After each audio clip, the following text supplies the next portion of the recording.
Hello there, Merry Christmas and a Happy New Year too. I hope you're doing well wherever you are. And I thought I'd do one of these rambly kind of videos, that type I haven't done in a little while.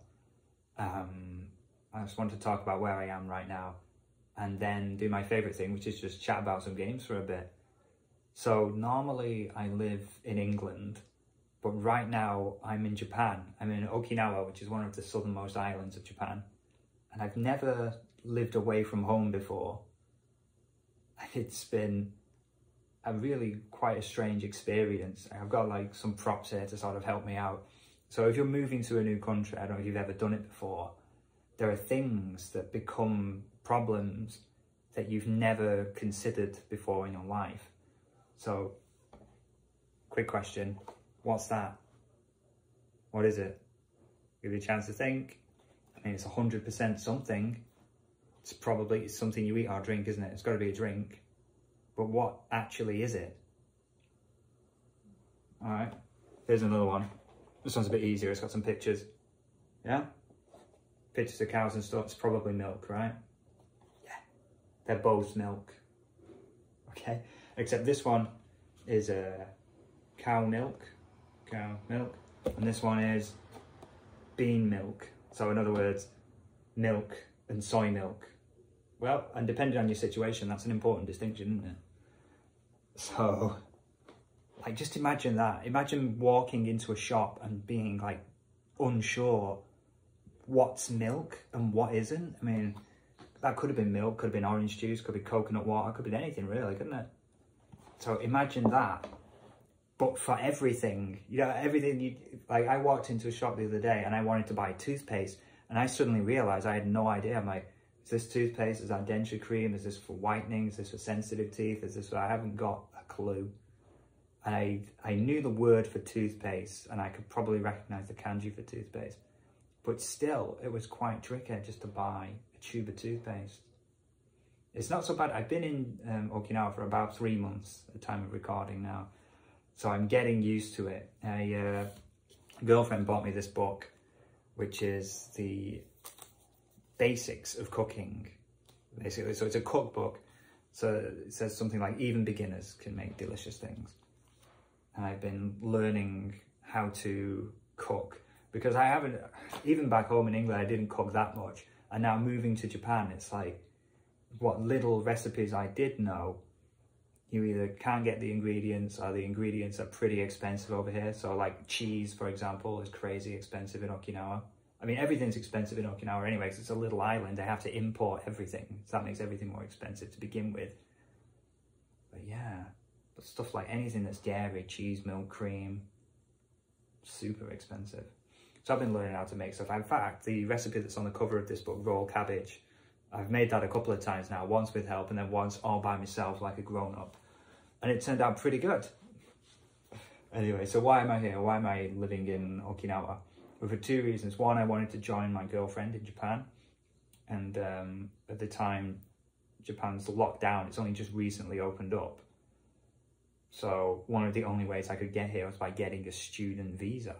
But studying Japanese is something I've always wanted to do anyway. So getting the chance to study the language in the country, it's been a pretty fantastic experience. Here's my textbook, Minna no Nihongo. You might be familiar with it. It's a pretty famous textbook, like this one in Genki. We've just finished it at the end of the semester now. And towards the end of it, it even introduces keigo, which is quite a tricky concept, I think, anyway. And our teachers even say, even Japanese people will tell you that keigo is quite difficult. So, yeah, what is keigo? In the Japanese language, it's quite structured in terms of levels of formality. And as I understand it, there's like 3 distinct levels. So there's like your normal chit-chat, where you're talking to like family, friends, people you know really well. Then there's like slightly more polite language, which is for talking to like, say, your friends' parents or your doctor or strangers, people you aren't that well acquainted with. You'd use polite language. And then there's a level above that, like super duper polite language, which is called keigo. And there's 2 forms of that. I forget exactly what they're called. I think it's sonkeigo and kenjogo. So in other words, like honorable language and humble language. So you use honourable language for talking about people above your position. And in Japan, they're always talking about that, people who are above you. It actually rubs me the wrong way a bit, you know, that it's like, oh, who's above you? You know, like politicians or your boss at work, they're above you. I'm like, oh, they're above me, are they? It's like, something about it, I don't like the idea of it, but anyway, let's not get into it. And then the humble language is for talking about your own actions. So you have to be humble about yourself and honour other people. I kind of get it, but it's difficult. So Keigo has its own like special verbs and its own grammar patterns, which makes it a pain in the ass. But I don't know, I just had a test on it. So we get to the end of our semester and we had all these big tests. We had a conversation and listening, reading, grammar, writing. I don't know, I think I did all right. Fingers crossed, we'll see if I passed anyway. I don't know what happens if you fail. I don't think they kick you out or anything. Maybe they just drop you down a grade or something like that. I try and do some stuff that's a bit more fun. There's a second-hand place around the corner. It's called Book Off. And you can buy, not just books, like clothes and CDs, yes, CDs, DVDs and stuff like that. But they mostly sell second-hand books. So I got this one. It's called Mama o Hanashi Kikasete, which is like, Mum, let me listen to a story, Kikasete. What's that? I think that's Shiekidoshi, which is, I forget the name of it in English, but it's like to make or let someone do something, kikasete. So in this context it would be let me listen to a story, Mum. So it's like all Japanese fairy tales and stuff, which I thought would be like a nice fun read. It's actually, I'm finding it incredibly difficult. So it's like every other word just doesn't appear in the dictionary at all, because it's either some archaic form or it's someone speaking with an accent, so the word isn't shown up right, you know, because it's spelled differently in the book. But it's a fun challenge, and that's what keeps me interested in my studies. So even though the words in Minna no Nihongo in this one are a bit more useful in our everyday life, it's good to have something like this to keep me motivated and keep me enjoying myself. Anyway, so that's what I've been up to right now. That's why I don't have access to any editing or any capture devices. So I brought my Switch with me, so I've been playing a few games and that, but I can't get any footage because I don't have my PC or my capture device. And in fact, to edit this thing, I'm filming on my iPad now, and I'm just going to use iMovie for iPad, which, by the way, is garbage. It's woefully dreadful, and I have no idea why. The only explanation I could think of as to why iMovie for iPad is so dreadful is that Apple wants to give you a reason to buy a Mac. But I'm not going to. I mean, for one, I haven't got any money, and for two, I'm just not going to. I mean, iMovie for iPad is so bad that, like, if you want to add music to a video, you can't just drag the music anywhere you want on the timeline. The music will automatically snap to the beginning of the video, and you try and drag it. It doesn't go anywhere, it just keeps snapping back to the beginning. So you either have the music just play over everything, or you don't have it. You can't like attach it to a certain clip. You can't do picture in picture, you know, like basic stuff. It just doesn't do it anyway. Enough moaning about video editing software. What I really want to talk about is some games, because I love doing that. And this year, I've been using the website How Long to Beat to keep track of all the games that I finished this year. So I thought, oh, I'll just go through the games I've finished this year in order, see if I've got anything to say about them. And then maybe I'll pick some favourites. Who knows? So this might be a slightly kind of unconventional game of the year, because it's not based on the games that were released this year, even though I did play some new games. It's just whatever from my backlog. So let's go. The first game I finished this year was Metroid Dread. What a cracker, eh? Pretty good. In fact, you know, I would say Metroid Dread is pretty well designed. It's almost too well designed. It really funnels you down the main path, don't you think? Not only did I never get lost when I was playing Metroid Dread, I don't really feel like I ever made a choice as to which room I was going to next. I really felt like I was pretty much being funneled down a main path. Even when I wasn't thinking about it, I just found that I was always heading in the direction that I needed to go. And there were a couple of times when I wanted to explore, and I thought, I'll see if I can backtrack and maybe pick up a few missile tanks and something. But like the corridor would have collapsed or something like that. There was something stopping me from straying too far from the main path. So while I enjoyed Metroid Dread, I did think it was a little linear for a Metroidvania. But I thought the combat was challenging enough. The bosses, all of them, would usually take me 3 or 4 goes per boss. I don't think I'd beat hardly any of them on the first go. Maybe a couple of the Emmy robots I managed to suppress, you know, without having to redo it. But most bosses, 3 or 4 attempts easy, especially towards the end of the game. I felt like there was like some, you know, some of those warriors could take you out in like 3 or 4 hits and you're done. So, in the final boss of the game, I had to watch someone beat it on YouTube to get some tips on like how to do it. Because the final boss, I think I tried it like 10 times before I was like, enough of this, man. So I got some tips from a guy on YouTube. Turns out you use your super bombs. There's a bit where the boss like creates like this sort of a glowing ball in the sky. And if you use a super bomb, it just destroys it and you don't have to worry about it. It makes the fight 10 times easier. Metroid Dread, pretty good. After that, I moved on to Toem. And if you haven't heard of Toem, Toem is like, I describe it as an indie game. It's black and white, and it's a photography game. So you play as a little animal. I'm not sure what kind of animal. And at the beginning of the game, you're given a camera, and all you know is that you're going off on a journey to witness something. And on the way, you stop off at a few places on the way, and then you have a list of challenges to complete, which all involve taking photographs of something. It's a short game, I'd say, maybe 4 hours or something like that. But well worth a look, very imaginative and very relaxing too. There's something to be said for games that don't have time limits or don't require you to have insane reaction speeds or anything like that. They're just about playing with the game and enjoying yourself, and Toem is one of those games I definitely recommend it to anyone who just feels like having a bit of fun in a relaxing way. And it's very charming as well, which you could say about a lot of indie games. It doesn't mean much now, does it, to say that this indie game is charming? I mean, what isn't? Like, Cult of the Lamb isn't very charming, is it? I mean, it's full of poo and stuff, but, you know, your bear and breakfasts and out of the world. They're super charming. Toem joins the ranks of charming indie games that are worth playing. Let's have a look. Hades. God, needs no introduction, does it? I was very surprised. I was scrolling YouTube one day, and there was a trailer for Hades 2. I was like, what?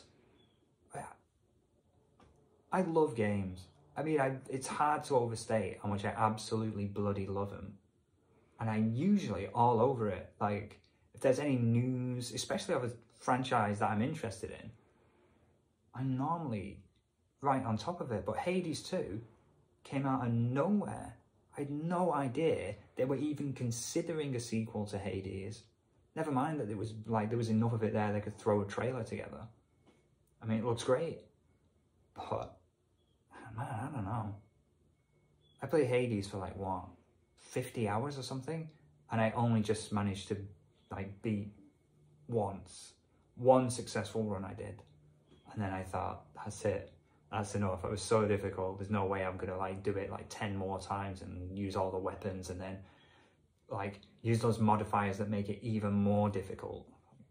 Why would I do that to myself? But a cracking game nonetheless.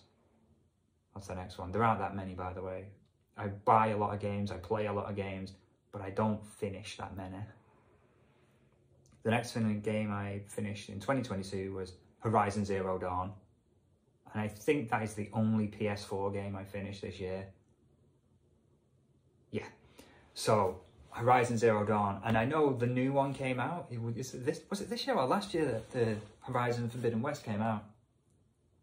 I haven't got a clue. I think it was this year. But the one I finished was the original, the first game, Horizon Zero Dawn. I had about a week where I was cat sitting for my brother, and so I just spent the entire week playing Horizon Zero Dawn. I don't know if that was to the game's detriment or not, because by the end of it I was really ready for it to be over, and I think the game cured me of like AAA games for a bit. Like, I'm done with it. I know the new God of War's come out, but I just don't care at all. Happy with my Switch. I'm happy with my like PS2 ports, my indie games, my whatever. Just playing my little games on Switch, and I can do that for the rest of my life, I reckon. I don't care about the whatevers of the world, your Horizons, your God of Wars, your whatever. I'm just not interested. It was good for a while, like the spectacle of it and everything. But the problem with spectacle is you just get used to it. So it's good for a while. Anything that's impressive, it can only impress you for so long. It's like, you know, have you ever bought a new television that's like twice the size of your old one? And you go, whoa, this is amazing. And you watch one film and you're like, wow. And then you just get used to it. Like, it's so hard to be impressed these days. So that's the way I feel about these big budget games. Like, stop trying to impress me and start trying to entertain me, which is what the games I'm playing on the Switch are doing. I don't need impressing. I'm looking for fun. I'm looking for, if not always fun, sometimes something that'll challenge your brain a little, you know, like a little puzzle game, or something that'll draw you into a story, you know, like your visual novels or something like that. But that's what I want out of a game. I want to come out of it feeling like I've spent my time well, like I've experienced something that was worth doing, that I'll remember playing. Horizon Zero Dawn, although it's a great game, there are huge patches of it that I won't remember. And that's just the way it is. You know, I don't know if you feel the same way, but I'd say it's just so hard to be impressed these days. It's just not what I'm looking for. Oh my God, put that on your Match.com profile. What was the next game I finished? Shantae and the Pirate's Curse. I haven't really got anything to say about that. I think I was just trying to clear some games off my backlog, and I was like, what's quick? Talking of how long to beat. Like, I arranged my backlog, and I'm looking through my, Shantae and the Pirate's Curse, I could probably knock that out in a couple of days, and I did. And it was alright. It's a fairly decent Metroidvania. Something about the Shantae games where I like them, but they're not up there. You know, like there's a lot of Metroidvanias on the Switch. There's so many to choose from. I mean, if I was to name a few, Hollow Knight, for one, of course, that's the one everyone talks about. And then these games like Blasphemous, Time Spinner, Iconoclast, Gato Roboto, just off the top of my head. I played Guacamelee, the first Guacamelee on Switch. I thought that was brilliant. There's a million of them. I'm forgetting loads. Bloodstained. Shantae, although I like it, it's not up there. And there are so many Metroidvanias for me. If you haven't played, those are the ones I just listed off. If you haven't played any of those, play those first. And if you have, then maybe get around to Shantae. It's good, but it's not that good. The next game on the list was one that I was thoroughly addicted to. Dragon Quest Builders 2. I haven't had this level of addiction to a video game in years. I must have put 70 hours into Dragon Quest Builders 2 over the course of like 2 weeks, maybe. And it was shocking, but I loved it. It's got everything that I love about Minecraft, you know, where you sort of like playing with a world and customizing it like a little model train set. You know, everything that you can just get obsessed about, every tiny detail, the placement of every block. But it's put all that stuff together into a game where you've got a purpose and a start point and a finish point, importantly, as well. So you've got characters and a storyline and objectives and clear goals And even when you're building, if you're the sort of person who like, I can sort of see the appeal of Minecraft, but it's not for me because it's like, what do you even do? It just plonks you down in the world and then what? Dragon Quest Builders 2 gives you direction. Even when you're building houses in the town, the game will give you blueprints. So like say, build a kitchen and it'll be whatever. The walls have to be this tall, like too tall. It needs to have a fire, 2 stools, a table. You know, how you arrange them in the room is up to you, but the room has to have these ingredients, you know, to count as this room. Or some of the places, like there's a section of the game where you're rebuilding a bar and you have to put everything exactly where it belongs. But it's still very satisfying to do it, and then you recruit NPCs who help you build stuff. And of course, with its Dragon Quest, there's like some leveling and monster fighting. Well, it's not like the main draw of the game, but it's in there, and there are a few bosses and stuff. It's quite creative. I highly recommend Dragon Quest Builders 2. And in fact, just skimming the list, we're about halfway through, I think, the games that I played this year. I'd say Dragon Quest Builders 2, of all the games I finished this year, was my favourite. And if you haven't played it, give it a go. There is a co-op mode. You can't play the main story, like the main campaign co-op. It's more like you sort of diving into the sort of free build mode on your island or something. Like I say, I haven't tried it, but I like the prospect of it. It's good. It's fairly kid-friendly as well. I don't think there's anything too outrageously violent, or there's not like swear words or anything like that in it.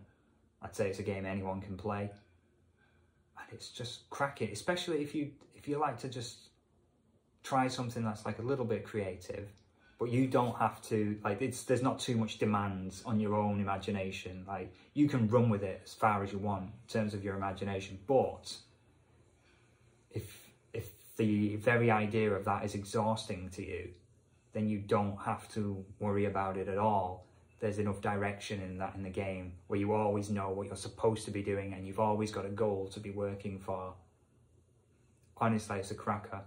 The only downside, I'd say, is it's got that kind of JRPG, Dragon Quest in particular, a bit of a pacing problem. It's a little bit hand-holder. Like, there'll be, say, a section of the game where you have to go and find a magic seed, and you'll talk to a guy and they'll say, what you need here is a magic seed. And then the guy will tell you, if you go over to this region, you can find the magic seed. And then you go to the region and it's like, this is the blah, blah, whatever region. We can find the magic seed here. We should look for the magic seed. And you find it and it's like, this is the magic seed. You should take it back to town. And it's like, oh my God, I know.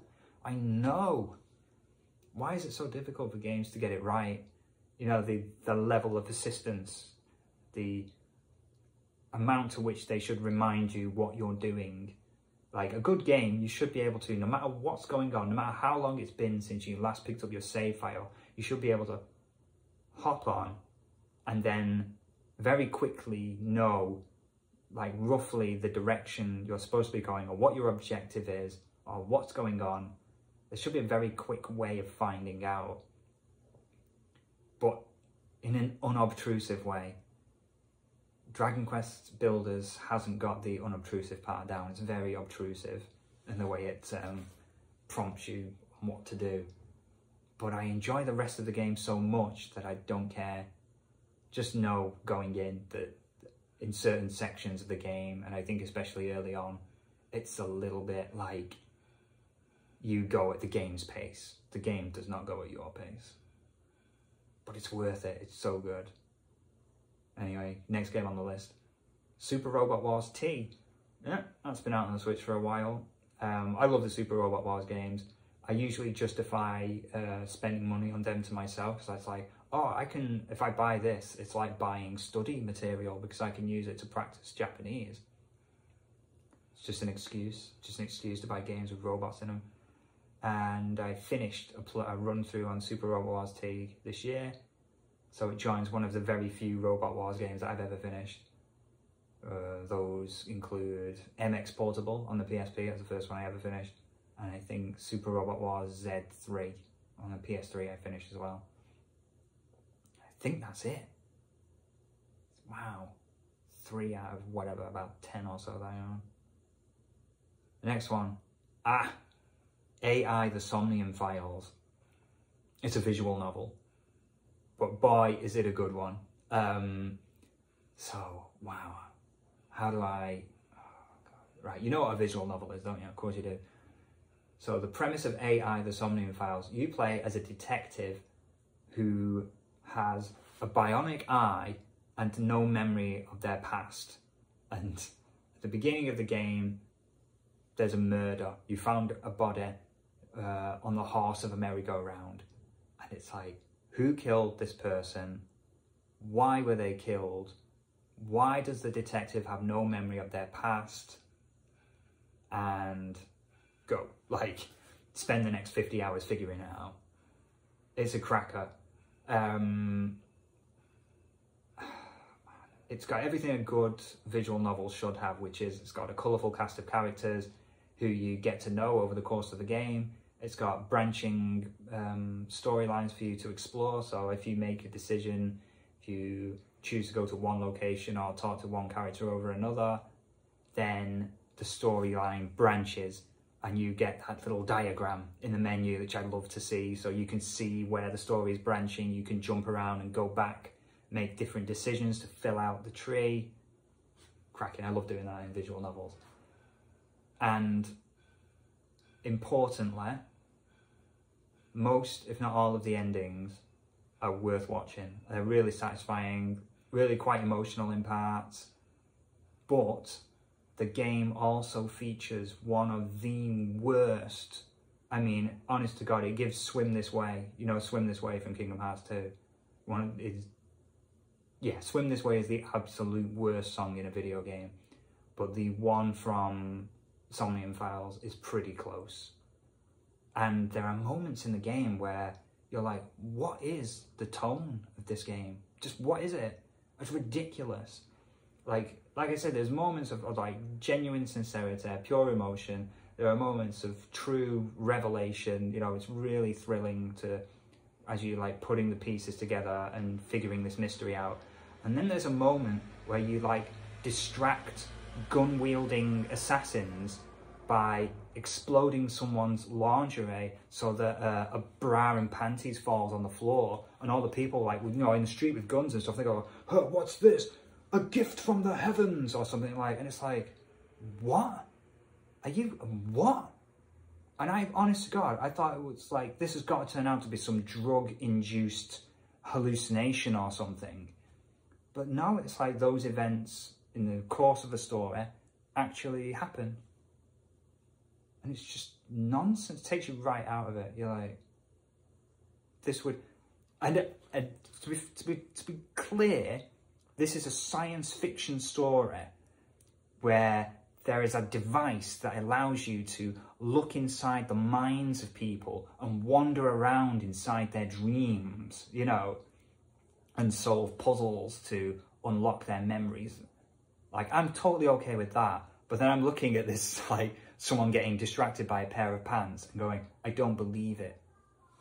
It took me out of the game. All this science fiction technology, I believed it. But then these really silly moments,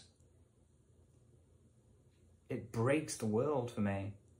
But even that being said, I still recommend it. It's still one of the better visual novels I've ever played. And I've played a few by this point. The Phoenix Wright games I hold in high regard. And if you can get hold of it, I think you can buy it on like iOS and stuff. Ghost Trick Phantom Detective might be one of the best, if not the best. The story's so good. I love Ghost Trick. It's got... Tell you what makes Ghost Trick so good. Great cast of characters, really likeable, really fun and interesting. Great mystery at the core of it, which has a satisfying, very satisfying ending, which is important for me.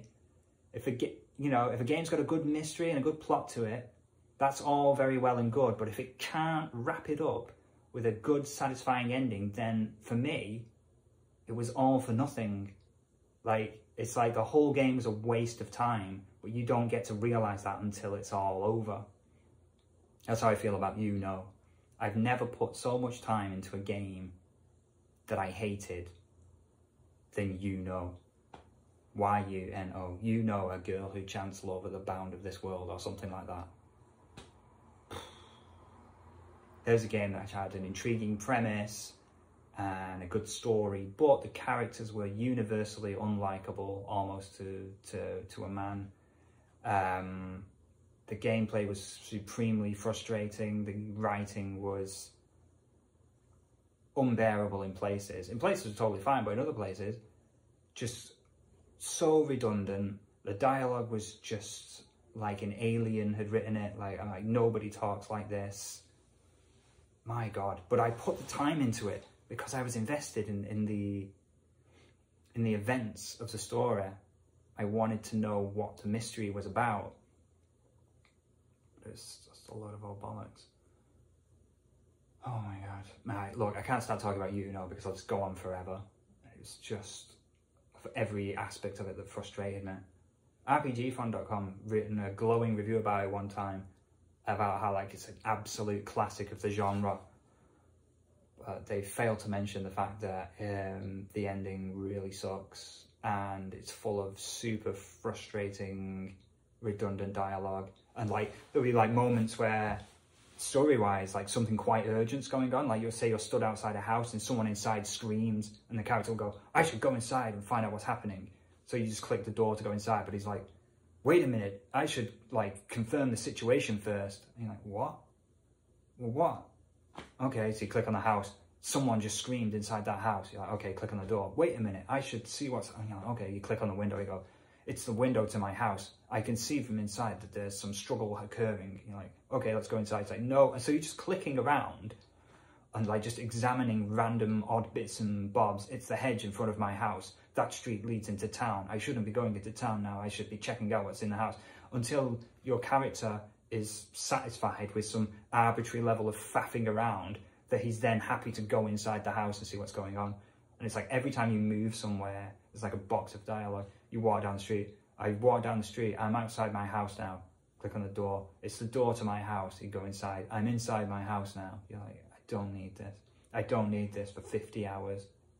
Stop talking about you now. It's dreadful. AI, the Somnium Files. I would recommend, if you're a fan of visual novels, check it out. That's another game that had a sequel this year, but I played the previous game. The next game I finished, Star Ocean: The Last Hope. That's right, I have finished it.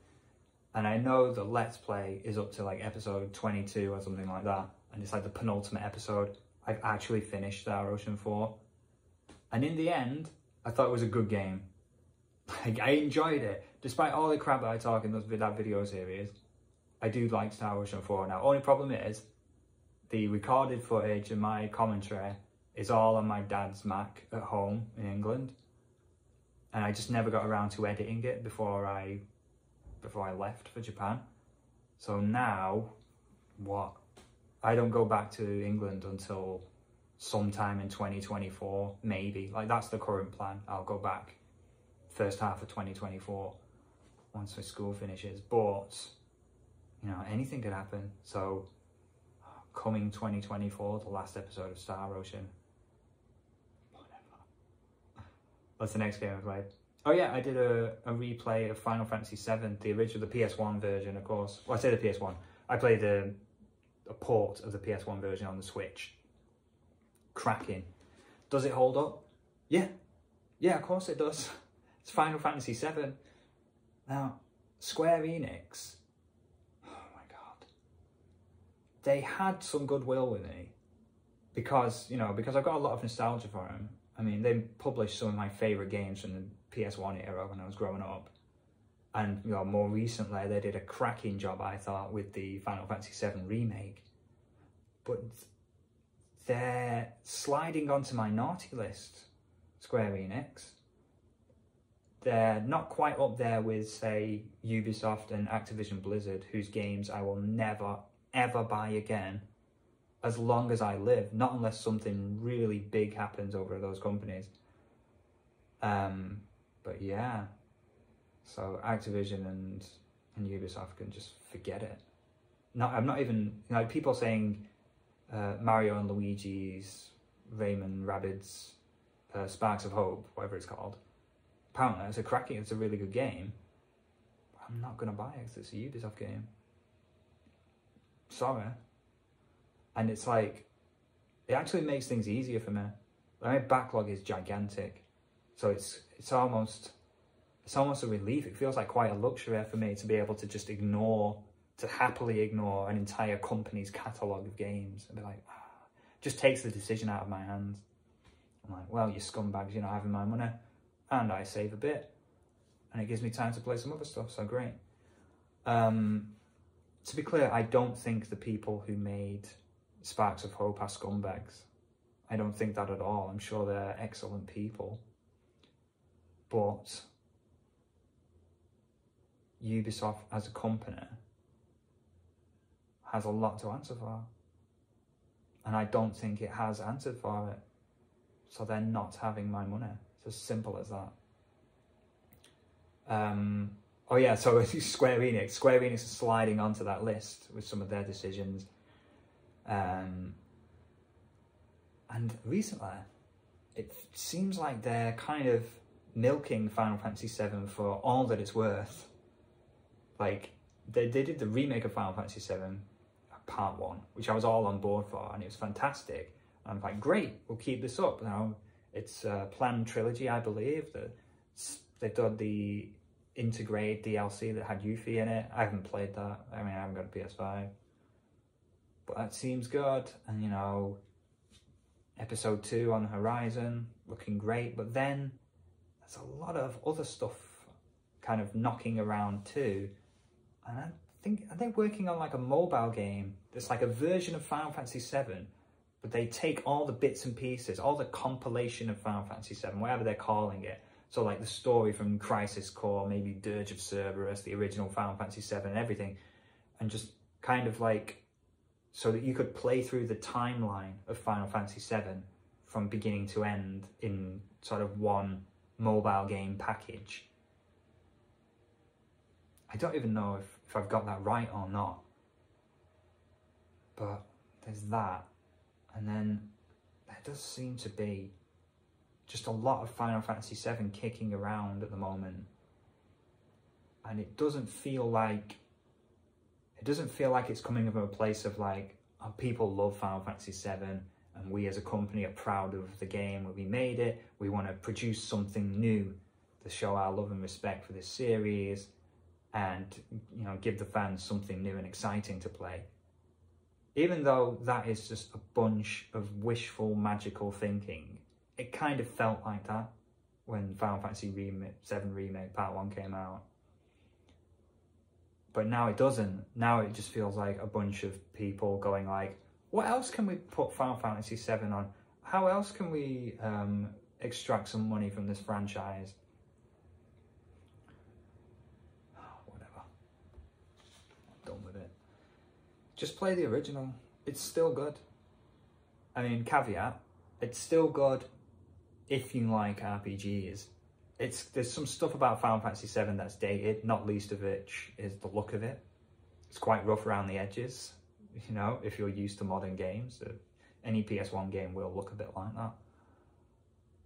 But in terms of story, gameplay systems, again, there's some janky stuff in there, like the chocobo racing isn't going to blow you away, you know. The snowboarding minigame isn't going to thrill you the same way it thrilled like the Teenage Mark back in the day.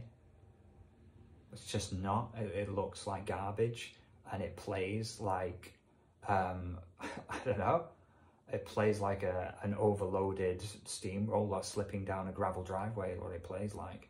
But, you know, it's just there for like a minute. And as a little fun extra, as a way to break up the sort of walk to town conversation, random battles, boss kind of cycle, as a way to just give you something to break that up as a player. It's just a nice little addition, and the music's awesome, of course. It's one of the best game soundtracks of all time, in my opinion. Definitely, like, if you've got a Switch, it's definitely worth, you want to experience, there's a game in this world that doesn't need someone to recommend it to people. It's Final Fantasy VII. What am I even doing? Right. It's a bit more like it. Paradise Killer. So it turns out I played 2 visual novels this year. I say visual novel. Paradise Killer, doesn't quite fit into his sort of standard visual novel format. It's, right, man, how do I explain it? So a bit like AI, the Somnium Files. Sorry, the reason I keep adjusting myself, by the way, is I'm sat on the floor. This really is, I'm really living in Japan here. Let me grab the camera. Look, I'm sitting on a tatami mat because I'm living in Japan and we just don't have chairs. I mean, we do, but they're these huge wooden, like, let me point the camera. Look, there are chairs over there. They're 7 feet off the ground. And I'm sat at the table, which is like 1 foot off the ground. So you can't use the chairs with the table. Those chairs are exclusively for use with the teeny tiny breakfast bar. Okay? Using the table, you're sitting on the floor. Right, where was I? Okay. Oh yeah, right. What's it called? Christ. Oh my God, I've become senile. Paradise Killer. Right. I was thinking of another game, a game that's like the last one on the list. Paradise Killer. Okay, so again, their setup is that there's a murder that's happened and you're there to investigate. It's good setup for a visual novel, isn't it? Because immediately it sets up suspense. You want to know who was murdered, why were they murdered, who did it, why did they do it?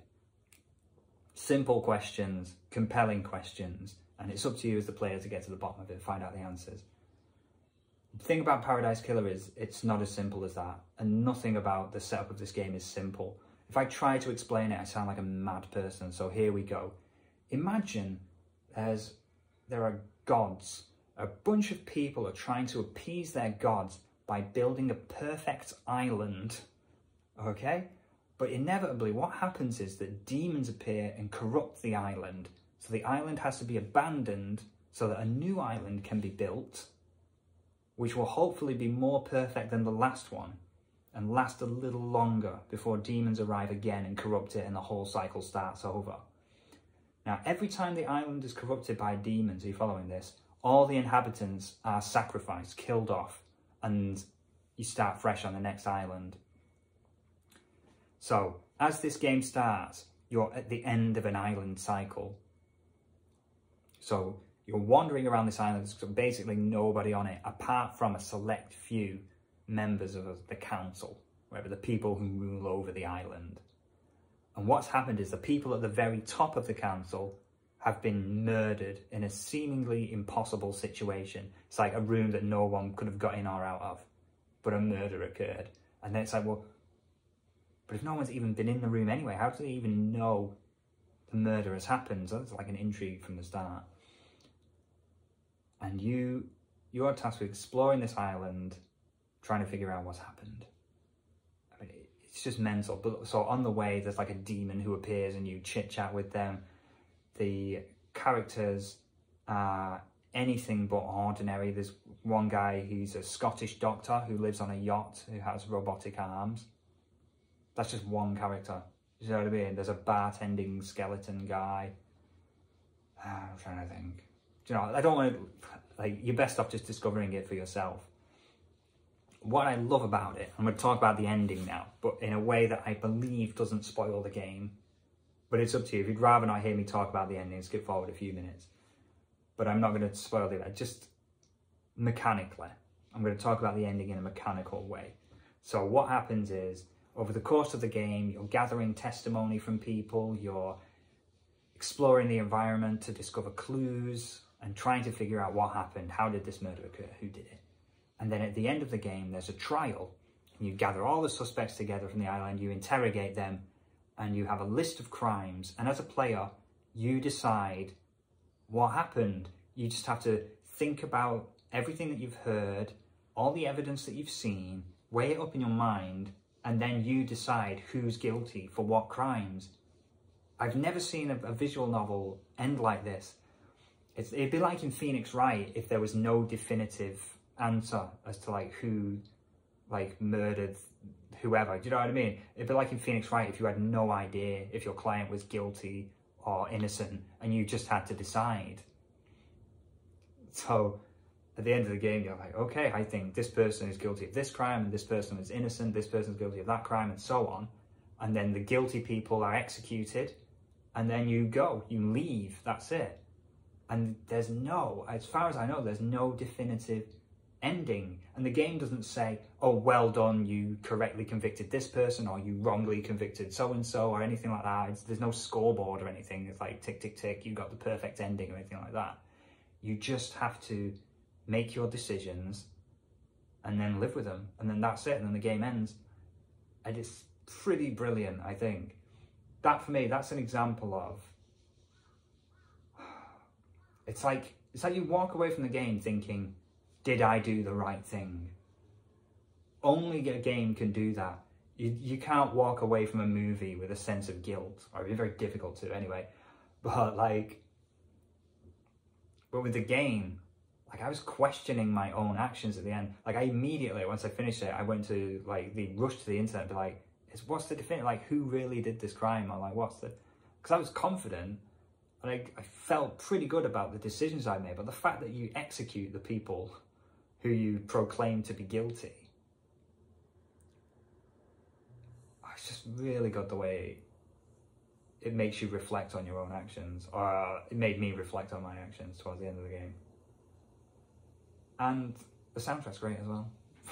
Why not mention that? It's really good. So that's an easy recommendation for me, that if you're a fan of visual novels. 2 cracking ones I played this year: AI, the Somnium Files, and Paradise Killer. Really good. So only a few more games left now.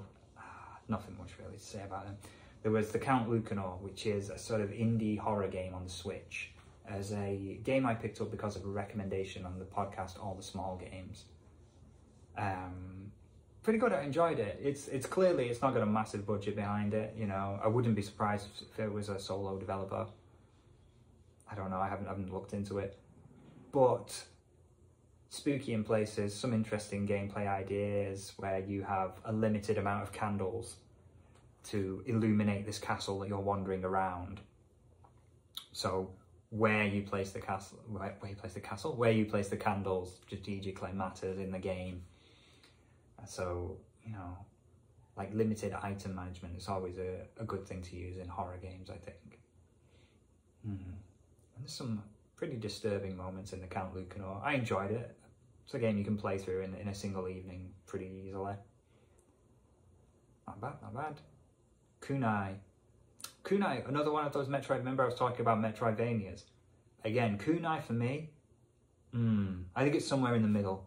I like it better than the Shantae games, but it's not quite in my top tier list of Metroidvanias on the Switch. But that's no, like, there are so many Metroidvanias on Switch, and so many of them that are absolutely brilliant. It's a tough nut to crack is the Switch Metroidvania at this point. Kunai was really good. I enjoyed it a lot.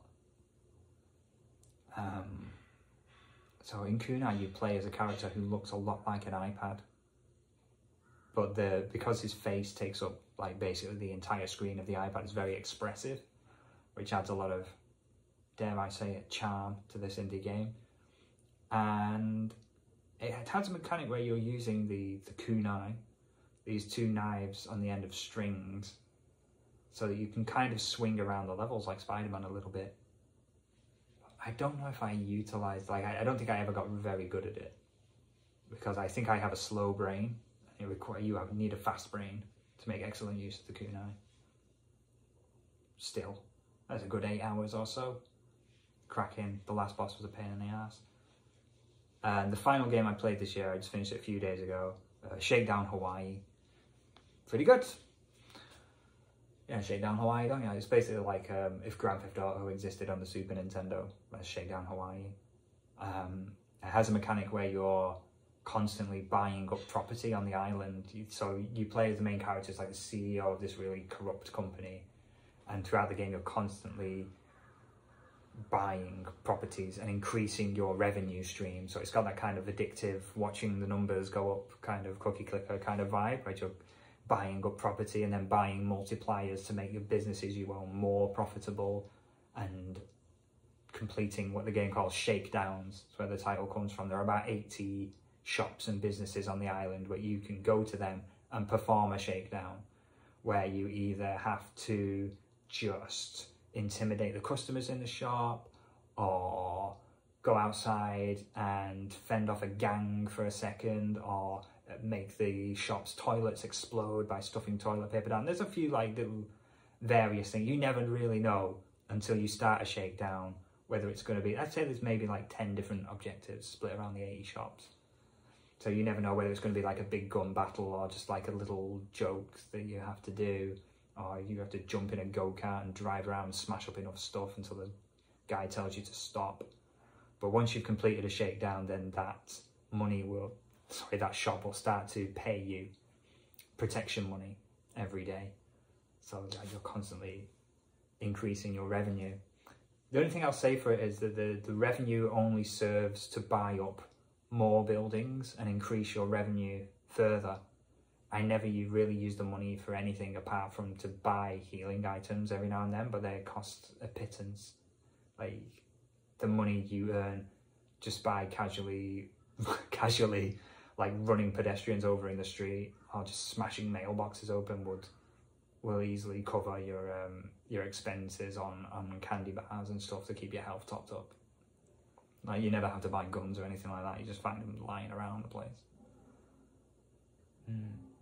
But I get that. Like it's a fun 10 hours. I got it for half price. I was very happy with it. Played it over the course of a couple of weeks. Well worth it. So I guess let's have a look. Those were the games that I finished this year. Not necessarily all the games I played. I do want to give a quick mention to a game called Railgrade, which is a game I really enjoyed this year. I quite like trains. So if you like trains too, definitely check out Railgrade on the Switch. It's one of those games where you're sort of like managing resources. You have to lay train tracks on the levels and get like, say, you have to extract coal from a certain situation and get the coal location. Extract coal from a certain location, get the coal to the power plant, and then the power from the power plant has to go to, say, a city to increase its population, which will then start to require different resources. And you can get water from one location, deliver the water to the power plant, which will increase production. You know what I mean? So like you're constantly looking at where your trains are going. You've got a limited amount of money, of course, to lay your track and build your engines, and like how many carriages. Like if a train has this many carriages, it will be able to haul more cargo, of course, but it'll be much slower when it goes up hills and things. So you're considering lots of stuff. But it's level based as well. So you get one level with an objective, usually take about half an hour to 40 minutes to complete a level. And it has like a star ranking system or whatever, you know, bronze, silver and gold. That's purely based on how long it takes you to finish the level. So you're not worried about like your expenditure or stuff like that. Like you need to manage your money carefully so that you've always got enough money to expand your network when you need to. Like you can borrow money from the bank, but that costs you interest, or you can deposit money. So then you can't use that money, but it's earning you interest, you know. So it's all about how quickly and efficiently can you arrange your trains to complete whatever the objective of the level is to earn the best time. I think it's practically addictive, and it's not too expensive as well, I feel like. I'd have to look it up how much it is. But for whatever it is, for the money, it's well worth it. If you like that type of game, definitely check it out. Railgrade, but I never finished it. I'm still playing it. The other one I just recently started playing was Shin Megami Tensei 3, because it was on sale recently, and it's one of those games that I've got a lot of fond memories of it from the PS2 era, but I never ever finished it. So I'll probably finish it on the Switch. It's a good console for finishing games, because you can just, like, if you've got 10 minutes, you can play a game on the Switch. And it doesn't matter. It doesn't matter if you can reach a save point or whatever. It doesn't matter if you get interrupted or you suddenly remember something you have to do. You can switch it off. It doesn't matter. It's so convenient to play games on the Switch. I bloody love it. It's quite funny. I was looking at SMT3 on how long to beat, and I scrolled down to the user reviews, and one guy was like, "It's hard to write a succinct review of an SMT game," and then it goes on for like 5 paragraphs, this massive review. And then you look at the next one, it just says, "Great game, pretty difficult." Like 4 words. And you're like, oh, it's not that hard to write a succinct review, is it? Again, PS2 RPGs have a bit of a Sometimes have a bit of jankiness to them, a bit of like I'm used to in modern games, like that thing that I mentioned before about knowing where you're going and having a bit of guidance. I think SMT3, it's in certain sections of the game it's quite easy to get lost or turned around. It's quite easy to miss a key item and then end up having to backtrack quite a way to go and fetch it when it turns out you need it. And in certain sections the game could be quite punishing, like there are some enemies that can just insta-kill you unless you've got an invulnerability, like a skill like null death or something like that. You're just going to be knackered. But like any good RPG, there is a solution. So I just mentioned it, null death. So you can arrange your party in a way that gives you an advantage. You can use the options at your disposal to get around the difficulties. I think that's, for me, that's partly what defines an RPG. RPG is quite a difficult thing to nail down these days, isn't there? There's a lot of hybrid games. You're like, what counts as an RPG, what doesn't? If a game gives you like a level up system or an equipment system, or if it's got quests, does that make it an RPG? What is it? And for me, it's about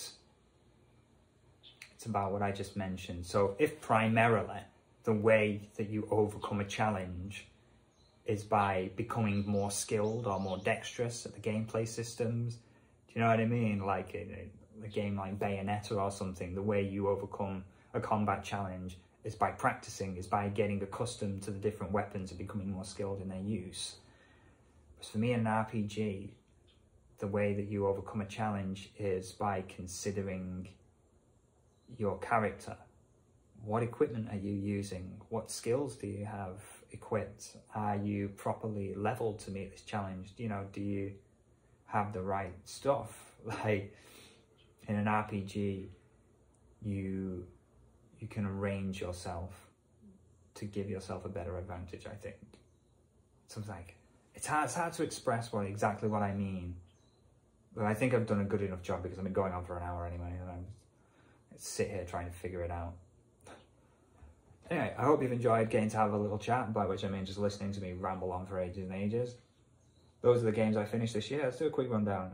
Metroid Dread, Toem, Hades, Horizon Zero Dawn, Shantae and the Pirate's Curse, Dragon Quest Builders 2, Super Robot Wars T, AI, The Somnium Files, Star Rush and The Last Hope, Final Fantasy VII, Paradise Killer, The Count Lucanor, Kunai and Shakedown Hawaii. If I had to pick a few recommendations, Metroid Dread, of course, Toem, delightful. Let's see, Hades goes without saying. Dragon Quest Builders 2, I can't say enough good stuff about. I really, really enjoyed it. Like, to the extent I've not enjoyed a game and got that, like, so sucked into a game and obsessed with it in a long time. I really loved it. AI, The Somnium Files and Paradise Killer are both worth checking out if you're a fan of visual novels. And that about does it. Yeah. Go on, Dragon Quest Builders 2, Game of the Year. I don't know what year it originally came out, but I played it in 2022 and I thought it was fantastic. There we go. It's time for me to make some dinner, I think. Before my girlfriend gets home, I think I'm making chicken or something tonight. We'll see. I bought some ingredients, like a lemon and some mushrooms and stuff like that. It sounds delicious, Mark. I can't wait to see it. And I'll probably read another one of my Mum, Please Tell Me a Story children's storybook stories. So articulate. Take care. Do have a lovely Christmas. I mean, if you don't celebrate Christmas, hope you just have a nice time anyway. And have a wonderful new year. I hope 2023... I hope it's a good one, eh? Take care. Thanks for watching. I'll see you around.